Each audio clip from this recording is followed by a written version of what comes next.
નમસ્કાર, થર્ડ આઈ એક્સપ્રેસમાં તમારું સ્વાગત છે।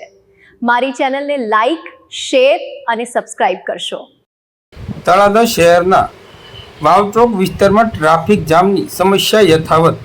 આજરોજ તારીખ 27 એપ્રિલ 2024ના સોમવારના બપોરના 12 કલાકે વાત કરીએ તો અહીં લાંબા સમયથી ટ્રાફિક જામની સમસ્યા યથાવત જોવા મળી રહી છે। ખાસ કરીને મોટા વાહનો, એમ્બ્યુલન્સ અને સ્કૂલ બસ જેવા વાહનોને પસાર થવામાં ભારે મુશ્કેલી પડી રહી છે। સ્થાનિક લોકોના જણાવ્યા અનુસાર વાહન ચાલકો દ્વારા આડેધડ પાર્કિંગ કરવામાં આવતું હોવાથી માર્ગ સંકુચિત બની જાય છે અને પરિણામે ટ્રાફિક જામની સમસ્યા સર્જાય છે।